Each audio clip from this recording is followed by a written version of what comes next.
Tube Tamil வணக்கம். Israel Hamas யுத்த நிறுத்த ஒப்பந்தத்தை உருவாக்கியது டொனால்ட் ட்ரம்பா இல்லை ஜோ பைடனா? இரண்டு பேருக்கும் இடையே இழுபறி.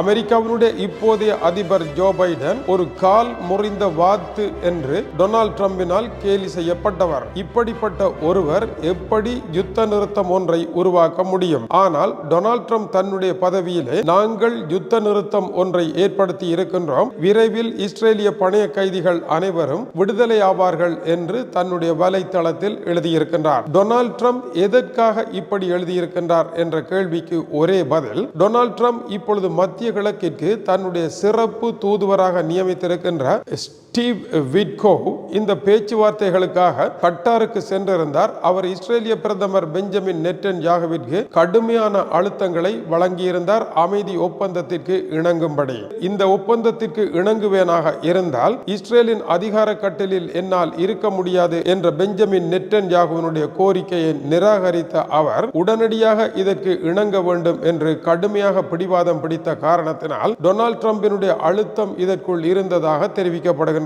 எனவேதான் இந்த யுத்த நிறுத்தத்தில் தான் முக்கியமான பாத்திரம் வகிப்பதாக டொனால்ட் ட்ரம்ப் தெரிவிக்கின்றார். டொனால்ட் ட்ரம்பை பொறுத்தவரையில் இஸ்ரேலிய படைகள் முற்றாக வெளியேற வேண்டும், அதனால் இஸ்ரேலிய பிரதமர் நெட்டன்யாகுவினுடைய பதவிக்கு ஆபத்து வரும் என்பது பற்றி தனக்கு எந்த கவலையும் இல்லை என்ற நிலைப்பாடு டொனால்ட் ட்ரம்ப் பாகம் 2-0 நிலைப்பாடாக இருக்கின்றது. ஆகவேதான் டொனால்ட் ட்ரம்ப் இந்த யுத்த நிறுத்தத்திற்கு உரிமை கோருகின்றார். ஆனால் இப்போதைய அதிபரனுடைய வெளியுறவுத்துறை செயலர் ஆண்டனி பிளிங்கன் கடந்த மே மாதம் 24ஆம் தேதியில் இருந்தே யுத்த நிறுத்தத்திற்கான முயற்சிகளை இரவு பகலாக முன்னெடுத்து வந்தது கவனிக்கத்தக்கது. ஆனால் அமெரிக்காவினுடைய அரசியலில் உள்ள சிறப்பம்சம், இந்த விவகாரத்தில் டெமோக்ராட் கட்சியும் ரிப்பப்ளிகன் கட்சியும் நானே காரணம் என்று உரிமை கோராமல் மத்திய கிழக்கு விவகாரத்தில் இருவரும் ஒரே நிலைப்பாட்டை எடுத்து செல்லலாம் என்ற இடத்திற்கு வந்திருப்பதாக கூறப்படுகின்றது. இதற்கு முன்னர் ஜிம்மி கார்ட்டர்